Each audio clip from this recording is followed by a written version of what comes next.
டைட்டன்லாம் பார்த்தீங்கன்னா 300-400 இருந்தது.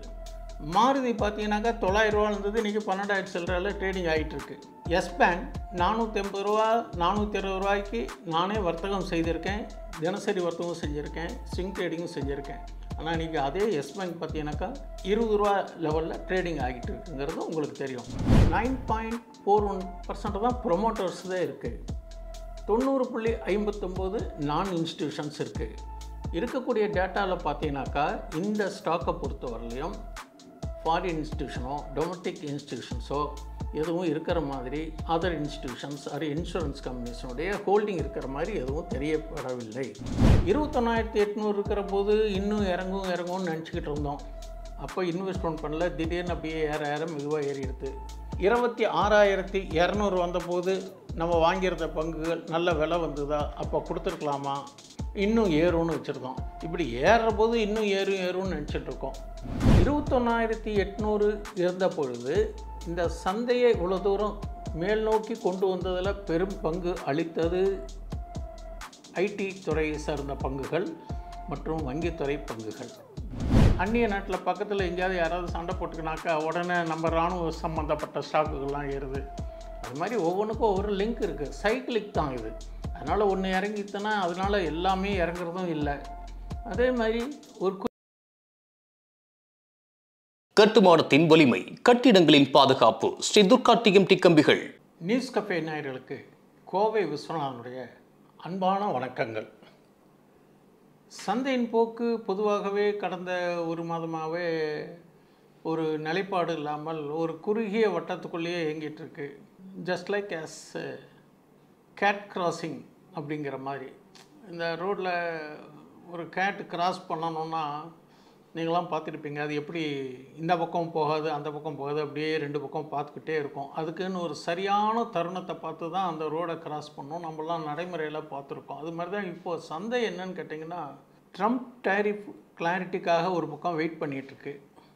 இன்னொரு பக்கம் பார்த்தீங்கன்னாக்கா எஃப்ஐஐஸ் அதிகமாக விற்று கொண்டு இருக்காங்க. ஒரு கடந்த 3-4 மாதங்களாகவே வாங்கி கொண்டு இருந்தவர்கள் கடந்த சில நாட்களாகவே பெரும்பாலும் விற்பனையில் கவனம் செலுத்துகிற போது அதுக்கு ஈடு கொடுத்து நம்மளுடைய டொமஸ்டிக் இன்வெஸ்டர்ஸ், அதாகப்பட்டது மியூச்சுவல் ஃபண்ட்ஸ் நிறுவனங்கள் வாங்கிட்டு ஓரளவுக்கு சந்தையை கீழே சரிய விடாமல் தாக்கு பிடிச்சிக்கிட்டு இருக்கிறதுக்கு இது ஒரு காரணம்னு சொல்லலாம். பொதுவாகவே டாலர் ஒரு நிலைப்பாடு இல்லாமல் சரிந்து ஒரு நிலையில் மேலும் ஏறாமல் அப்படியே இருக்குது. இந்த மாதிரியான சமயத்தில் நம்மளுடைய ருப்பி அதுக்கு தகுந்த மாதிரி தான் அது ஆக்ட் பண்ணிக்கிட்டு இருக்குது. இப்போது பொதுவாகவே ஒரு சென்டிமெண்ட் அப்படின்னு சொல்லுவாங்க இல்லையா, அந்த மாதிரி சென்டிமெண்ட் பார்க்குறது பார்த்தீங்கன்னாக்கா டாலர் வீக் ஆச்சுன்னா ஐடி செக்டார் ஜென்ரலாக கடந்த காலத்துலேயும் சரி, இப்போது ஓரளவுக்கு சமீப காலத்துலேயும் சரி அதனுடைய இறக்கங்களை பார்க்கறதுக்கான ஒரு வாய்ப்புகள் இருக்குது. 21,800 இருந்த பொழுது இந்த சந்தையை இவ்வளோ தூரம் மேல் நோக்கி கொண்டு வந்ததில் பெரும் பங்கு அளித்தது ஐடி துறையை சார்ந்த பங்குகள் மற்றும் வங்கித்துறை பங்குகள். ஆனால் அப்பொழுது இருந்த டாலர் ப்ரைஸுக்கு தகுந்த மாதிரி நம்மளுடைய சந்தையை இறங்கியதை திரும்ப மேல் நோக்கி கொண்டு வந்ததில் பெரும் பங்கு அளித்தது ஐடி செக்டார் ஸ்டாக்ஸ். நாம் அந்த டயத்தில் வாங்கி இப்போ ஏறின போது விற்றுட்டு லாபத்தை பதிவு செய்து கொண்டிருப்பது ஒரு ஆரோக்கியமான ஒரு வர்த்தகமாக இருக்கலாம். இது சந்தையை பொறுத்தவரையில் எல்லாமே ஒரு சுழற்சி முறையில் தான் இருக்குது. சுழற்சி முறைனா ஒவ்வொரு செக்டார் ஒவ்வொரு டயத்தில் ஒவ்வொரு மாதிரி ஆக்ட் பண்ணும். நம்ம தான் சொல்லியிருக்கோம் இல்லைங்களா, trend is our friend due to seasonal. ட்ரெண்டுன்னா ரெண்டுமே இருக்குது. இப்போ சீசன் பார்த்திங்கனாக்கா மழை காலம் வந்தால் விவசாய பொருட்களுக்கு கெமிக்கல்ஸ், ஃபெர்டிலைசர்ஸ் இந்த மாதிரி ஸ்டாக்ஸ் எல்லாம் ஏறுற மாதிரி அந்நிய நாட்டில் பக்கத்தில் எங்கேயாவது யாராவது சண்டை போட்டுக்கினாக்கா உடனே நம்ம இராணுவ சம்மந்தப்பட்ட ஸ்டாக்குகள்லாம் ஏறுது. அது மாதிரி ஒவ்வொன்றுக்கும் ஒவ்வொரு லிங்க் இருக்குது, சைக்கிளிக் தான் இது.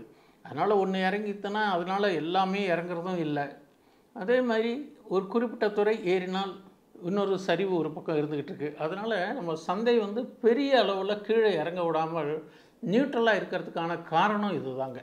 பொதுவாகவே சந்தையில் நாம் எந்த பங்கை தேர்வு செய்தாலும் அடிப்படை மற்றும் தொழில்நுட்ப அடிப்படையில் தேர்ந்தெடுத்து அதற்கென்று நம்ம ஒரு லாப நிர்ணயம் அல்லது குறுகிய நஷ்டம் ரிஸ்க் ரிவார்டை தீர்மானித்து நாம் அந்த பங்கை வர்த்தகமோ முதலீடோ செய்வது என்பது ஒரு ஆரோக்கியமான வர்த்தகம் அல்லது மூலதனம். ஆனால் இப்போ இருக்கிற சூழ்நிலையில் பார்த்தீங்கன்னாக்கா டெக்னிக்கல் பார்த்தாலும் அதுவும் எதிர்பார்த்த மாதிரி நடக்கிறது கிடையாது. ஸ்ட்ராட்டஜி பார்த்திங்கன்னா அதுவும் சரியாக ஒர்க் அவுட் ஆக மாட்டேன்றது.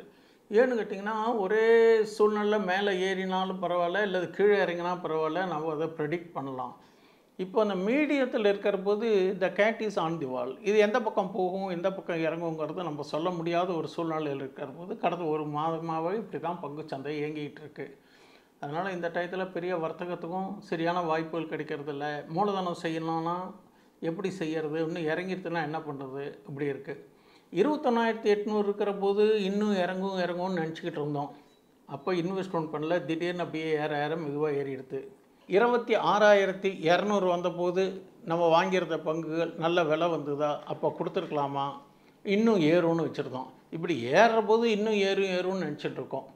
இறங்கினா வாங்கிறதுக்கு இன்னும் இறங்கினா வாங்கலாம்னு நினைக்கிற போது இப்படி இருக்குது. பங்குச்சந்தையில் ஸ்டாக்ஸை மட்டும் ட்ரேடிங் பண்ணுறதோ, ஸ்விங் ட்ரேடிங் பண்ணுறதோ அல்லது ஆப்ஷன் ட்ரேடிங் பண்ணுறது நமக்கு சந்தை சாதகமாக இருந்தால் தான் செய்கிறதுக்கான வாய்ப்புகள் கொடுக்கும். இந்த மாதிரி ஈக்விட்டி மார்க்கெட்டு, கேஷ் மார்க்கெட்டு அல்லது எப்போ சாதகமாக இல்லாத டயத்தில் நமக்கு நிஃப்டி பேஸ் அல்லது gold bees, silver bees, ETF இது மாதிரிலாமும் கவனம் செலுத்தி மாற்று வழியிலையும் வர்த்தகம் செய்கிறதுக்கான வாய்ப்புகளை இந்த பங்குச்சந்தை கொடுக்கிறது என்பது ஒரு கருத்து. குறுகிய கால சாகுபடின்னு சொல்கிறாங்க இல்லையா, அது மாதிரி குறுகிய காலத்தில் ஏதோ 2 லாபத்தை பார்த்துட்டு வெளியில் வரத்துக்கு ஈக்விட்டி இறங்கினா உங்களுக்கு கோல்டு சில்வர்லாம் ஏறிட்டுருக்கு. அதேமாரி டாலர் இறங்கினா ஐடி இறங்குறது. இது மாதிரி ஒவ்வொன்றுக்கும் ஒரு லிங்க் இருக்குது. நாம் இதை அசஸ் பண்ணிட்டு தாங்க நம்ம செய்யணும். நம்ம ஜென்ரலாக எல்லாத்துக்கும் ஒரே டைப்பில் ஒரே ஸ்டீரியோ டைப்பில் இது தான் நான் வாங்குவேன், இந்த மாதிரி தான் பண்ணுவேன்னு செய்யக்கூடாது. அதேமாரி சில பிரபலங்கள் வாங்கும் ஸ்டாக்ஸை போய் நம்ம வாங்குகிறோம். அந்த ஸ்டாக்கு நம்ம பிரபலங்கள் வாங்குகிறாங்க, அவங்களுக்கு சில பண வசதி அடிப்படையான சௌகரியங்கள் இருக்கலாம். நாம் ஒரு ரீட்டைலர்ஸ்னால் அதெல்லாம் பார்க்குறத விட அந்த ஸ்டாக் ஃபண்டமெண்டலாக எப்படி இருக்குது, டெக்னிக்கலாக எப்படி இருக்குதுன்னு பார்க்கணும். பொதுவாகவே நியூஸ் அடிப்படையில் வர ஸ்டாக்லாம் ஸ்பீடாக ஏறிட்டு நாம் போய் வாங்குற போது அதுக்கப்புறம் இறங்கும். அந்த நியூஸினுடைய வேகம் அதனுடைய தாக்கம் வந்தோடனே இறங்க தான் ஆரம்பிக்கும். டெக்னிக்கலும் ஃபண்டமெண்டலும் நல்லா இருக்கிற ஸ்டாக்கு நமக்கு ஓரளவுக்கு கை கொடுக்கறதுக்கான வாய்ப்புகள் இருக்குது. அப்போ அந்த மாதிரி டெக்னிக்கல் ஃபண்டமெண்டல் ஸ்டாக்ஸு ஒன்றா நியூஸு அல்லது டிவிடெண்ட்டு, ஸ்டாக் ஸ்ப்ளிட்டு, போனஸு இந்த மாதிரி எதாவது அறிவிக்கிற போது ஏதோ ஒரு செய்தியின் அடிப்படையில் ஏறும். சில ஸ்டாக்குகள் பார்த்தீங்கன்னாக்கா ஏறிட்டு நல்லா இறங்கிட்டு திரும்பி ஏறாமல் அப்படியே ஒரு ஃப்ளாட்டாகவே இருந்துக்கிட்டு இருக்குது. அதுக்கு ஏதாவது நியூஸ் வந்தால் தான் அது ஏறத்துக்கான வாய்ப்புகள் இருக்குங்கிறத நம்ம பொறுத்து இருக்கணும். எது செஞ்சாலும் நம்ம வர்த்தகத்தில் ஸ்டாப் லாஸ் செய்வது தான் என்பது ஆரோக்கியமான ஒரு வர்த்தகமாக இருக்கணும். வர்த்தகத்தில் நட்டத்தடுப்பு செய்யாமல் செய்யும் வர்த்தகம் நம்மளுடைய முதலீடு வேகமாகவும் அதிக அளவில் இறங்கிறதுக்கான வாய்ப்புகள் இருக்குது. சந்தையில் 600 ஆகலாம், 600 ஆகலாம். எதுக்காக இதை சொல்கிறேன்னா, கடந்த காலத்தில் சில பங்குகள் 200 ரூபா இருந்த பங்குலாம் இன்றைக்கி 3000 4000 இருக்குது. இப்போ டைட்டன்லாம் பார்த்தீங்கன்னா 300 400 ரூபாவில் இருந்தது. மாருதி பார்த்தீங்கன்னாக்கா 900 ரூபா இருந்தது, இன்றைக்கி 12,000 சில்லறையில் ட்ரேடிங் ஆகிட்டுருக்கு. எஸ் பேங்க் 480 ரூபா 420 ரூபாய்க்கு நானே வர்த்தகம் செய்திருக்கேன், தினசரி வர்த்தகம் செஞ்சுருக்கேன், ஸ்விங் ட்ரேடிங்கும் செஞ்சுருக்கேன். ஆனால் இன்றைக்கி அதே எஸ் பேங்க் பார்த்தீங்கன்னாக்கா 20 ரூபா லெவலில் ட்ரேடிங் ஆகிட்டு இருக்குங்கிறது உங்களுக்கு தெரியும். அதனால் எதையுமே நாம் இப்படி தான் இருக்கும் அப்படின்றத சொல்ல முடியாது. அந்தந்த ஸ்டாக்குக்கு கிடைக்கக்கூடிய செய்திகள், அதனுடைய அடிப்படையான முதலீடு மற்றும் பங்குதாரர்களுடைய ஷேர் ஹோல்டிங் பேட்டர்ன்ஸ் இதெல்லாம் பார்த்து தான் நம்ம ஒரு இன்வெஸ்ட்மெண்ட்டுக்கு பண்ணுறோம். எதிர்பாராத நிகழ்வுகள் நடக்கிற போது இது மாதிரி அந்த பங்கினுடைய விலை சரியறதுக்கு காரணமாக இருக்குது. அதுக்கு தான் நம்ம என்ன சொல்கிறோம், ஸ்டாப் லாஸ் போட்டு இன்வெஸ்ட்மெண்ட்டாக இருந்தாலும் ட்ரேடிங்காக இருந்தாலும் முறையாக வர்த்தகம் செய்வது நல்லதுன்னு சொல்கிறோம். கடந்த பதிவில் சில நேயர்கள் இன்பாக்ஸில் கேட்ட ஸ்டாக்கை எனக்கு தெரிஞ்ச வகையில் இருக்கக்கூடிய டேட்டாவை என்னுடைய ட்ரேடிங் பிளாட்ஃபார்ம், ப்ரோக்கரேஜ் பிளாட்ஃபார்ம் இருக்குது பார்த்தீங்களா, அதில் வச்சு அனலைஸ் பண்ணி சில விவரங்களை, கிடைச்ச விவரங்களை உங்களுக்கு தரத்துக்கு ஆசைப்பட்றேன்.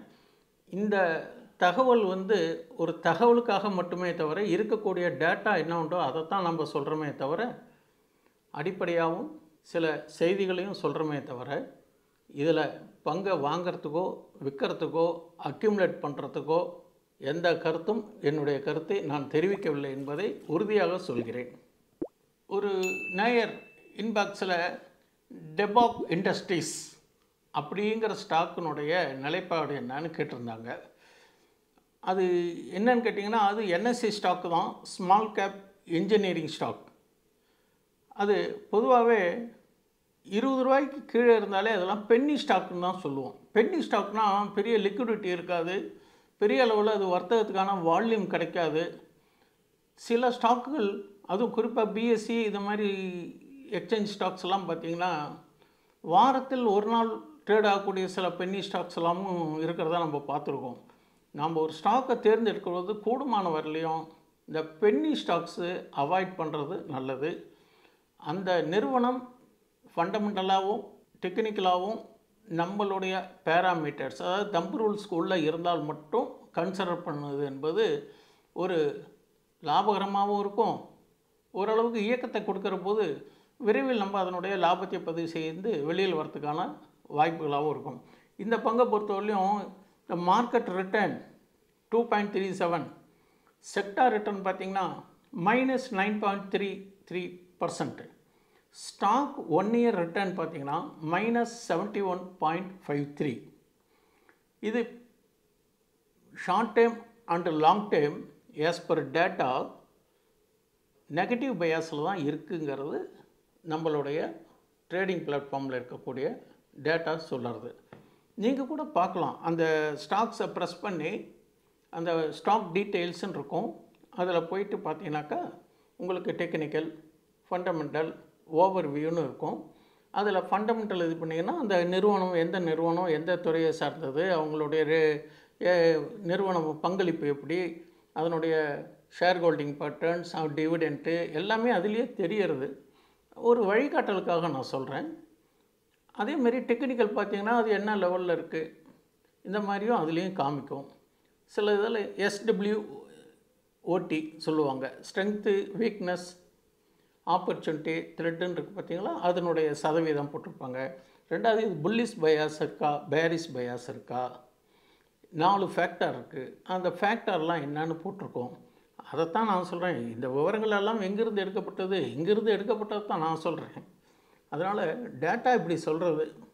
இந்த ஷேர் ஹோல்டிங் பேட்டர்ன்ஸு 9.41% தான் ப்ரொமோட்டர்ஸ் தான் இருக்குது. 90.59 நான் இன்ஸ்டிடியூஷன்ஸ் இருக்குது. இருக்கக்கூடிய டேட்டாவில் பார்த்தீங்கன்னாக்கா இந்த ஸ்டாக்கை பொறுத்தவரையிலையும் ஃபாரின் இன்ஸ்டிடியூஷனோ டொமஸ்டிக் இன்ஸ்டிடியூஷன்ஸோ எதுவும் இருக்கிற மாதிரி அதர் இன்ஸ்டிடியூஷன்ஸ் அது இன்சூரன்ஸ் கம்பெனிஸினுடைய ஹோல்டிங் இருக்கிற மாதிரி எதுவும் தெரியப்படவில்லை.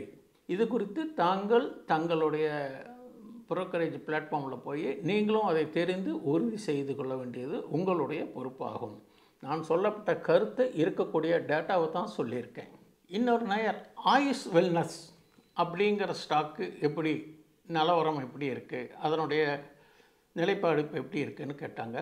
அதை சேகரித்த வகையில் டேட்டா படி பார்த்தீங்கன்னாக்கா அது பிஎஸ்சி ஸ்டாக்கு 246.80 ரூபா இன்றைய அளவில் பதிவு பண்ண நேரத்தில் வர்த்தகம் ஆகிட்டு இருக்குது. இது fair price, excellent price, over ப்ரைஸ்னு 3 கேட்டகரி இருக்கும். இப்போது இது ஓவர் ப்ரைஸில் தான் ட்ரேடிங் ஆகிட்டுருக்கு. இதனுடைய ஜென்யூன் ப்ரைஸ் அப்படின்னாலே 212.60 தான் ஜென்யூன் ப்ரைஸு. அதுக்கு மேலே இது வர்த்தகம் ஆகிக்கிட்டு இருக்கிறது.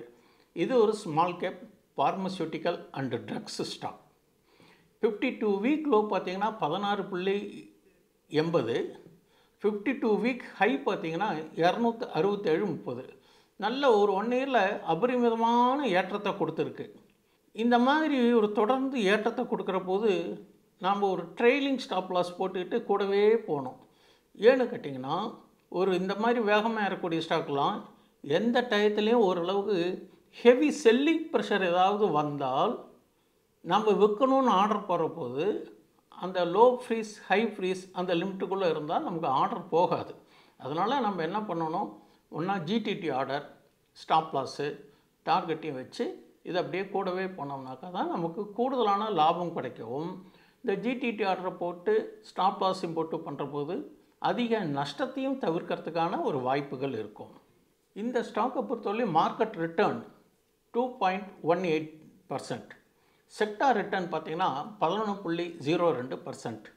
ஸ்டாக் ரிட்டர்ன் 1 இயர் பார்த்தீங்கன்னா 1300.7%. அபரிமிதமான ஏற்றம். ஆஸ் பர் மொமெண்டம் ஆசிலேட்டர் சொல்கிறோம் பார்த்தீங்களா, அதுபடி பார்த்தா இன்றைய அளவில் இது புல்லிஷ் ஜோனில் தான் காமிச்சிக்கிட்டு இருக்குது. இந்த விவரங்கள் ட்ரேடிங் பிளாட்ஃபார்மில் நீங்களும் உறுதி செய்து கொள்ள வேண்டியது. இன்னொரு நேயர் நாராயணா ஹிருதயாலினுடைய பங்கினுடைய தற்போது நிலை என்ன என்று கேட்டிருக்காங்க. அதுக்கு இருக்கக்கூடிய டேட்டா பேஸ் பண்ணி நான் எனக்கு தெரிந்த வகையில் நான் கருத்து தெரிவிக்கிறேன். நாராயணா ஹிருதயாலியா இப்போ 1973.50 வர்த்தகம் ஆகிட்டுருக்கு. இது hospital and health care services. Market return 2.39%. இந்த செக்டார் மருத்துவத்துறை சம்மந்தப்பட்ட செக்டாரினுடைய ரிட்டர்ன் 1 இயருக்கு 29.47. இந்த ஸ்டாக் இயர் ரிட்டர்ன் பார்த்தீங்கன்னா 57.29%.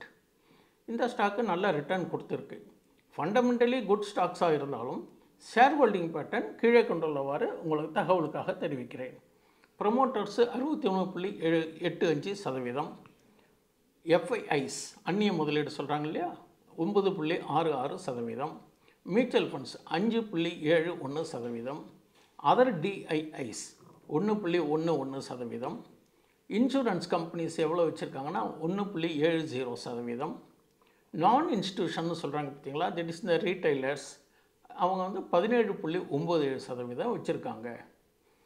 ஃபண்டமெண்டலி இந்த நிறுவனம் ஸ்ட்ராங்காக இருந்தாலும் சந்தையினுடைய ஏற்ற இறக்கத்துக்கு தகுந்த மாதிரி இதனுடைய விலைகள் ஏற்ற இறக்கத்தை சந்திக்கிறதுக்கான வாய்ப்புகள் உண்டு. இன்னொரு நேயர் நேஷனல் அலுமினியம் அந்த ஸ்டாக்கை பற்றி சில விவரங்கள் கேட்டிருக்காங்க.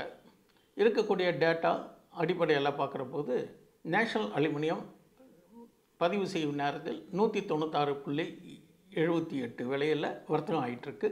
இது ஒரு mid cap stock. Aluminium and aluminium products சம்மந்தப்பட்டது. 52 வீக் லோ பார்த்தீங்கன்னா 137.75. 52 வீக் ஹை பார்த்தீங்கன்னா 262.99. இப்போ நடுநிலையாக வர்த்தகம் ஆகிக்கிட்டு இருக்கு. இது மார்க்கெட் ரிட்டர்ன் பார்த்தீங்கன்னாக்கா 2.34%. ஸ்டாக் ரிட்டர்ன் பார்த்தீங்கன்னா 2.69%. Stock return 3.14%. ஃபண்டமெண்டலி இப்போதைக்கு இது புல்லிஷ் மோட்டில் தான் இருக்குது. இதனுடைய ஷேர் ஹோல்டிங் பேட்டர்ன் பார்த்தீங்கன்னாக்கா ப்ரொமோட்டர்ஸ் 51.28% வச்சுருக்காங்க. எஃப்ஐஐஸ் 15.06% வச்சுருக்காங்க. மியூச்சுவல் ஃபண்ட்ஸ் 9.23% வச்சுருக்காங்க. இன்சூரன்ஸ் கம்பெனிஸ் 6.5% வச்சுருக்காங்க. நான் இன்ஸ்டிடியூஷன்ஸ் 17.90% வச்சுருக்காங்க. அதர் டிஐஸ் 0.03% தான் கொடுத்துருக்காங்க. ஆஸ் பர் மொமெண்டம் ஆசிலேட்டர்னு பார்த்தீங்கன்னா இதில் 9க்கு 7 புல்லிஷ் ஜோனுன்னு பதிவில் தெரிய வருகிறது. மேற்கண்ட பங்குகளின் தற்போதைய நிலவரம், அதனுடைய ஷேர் ஹோல்டிங் பேட்டர்ன், ஆசிலேட்டர்ஸ் எல்லாம் சேகரிக்கப்பட்ட டேட்டா அடிப்படையில் தான் நான் சொல்லியிருக்கேன். உங்களுக்கு இன்னும் வேறு ஏதாவது ஸ்டாக்கினுடைய நிலவரங்கள் தெரியணும்னா அதனுடைய நிலைப்பாடு இன்பாக்ஸில் கொடுத்தா நாங்கள் அதுக்கான உண்டான விவரங்களை சேகரித்து கொடுக்க ஒரு வாய்ப்பாக இருக்கும். இந்த பதிவில் நான் எந்த ஸ்டாக்கையும் வாங்கவோ விற்கவோ கூடுதலாக அக்யூமுலேட் பண்ணவோ நான் எந்த தகவலும் தெரிவிக்கவில்லை. தாங்கள் எடுக்கும் முடிவு தொழில்நுட்ப ரீதியாகவும் பங்கினுடைய நிறுவனத்தினுடைய அடிப்படை சாராம்சங்களையும் கடைப்பிடித்து தங்கள் நிதி ஆலோசகரையும் கலந்து ஆலோசித்து முடிவு மேற்கொள்வது என்பது தங்களுடைய மூலதனத்திற்கு பாதுகாப்பாக இருக்கும். நன்றி, வணக்கம். இந்த வீடியோ உங்களுக்கு பிடிச்சிருந்தா லைக் பண்ணுங்க, ஷேர் பண்ணுங்க, கமெண்ட் பண்ணுங்க. மறக்காம பெல் பட்டனை கிளிக் பண்ணிட்டு சப்ஸ்கிரைப் பண்ணிடுங்க.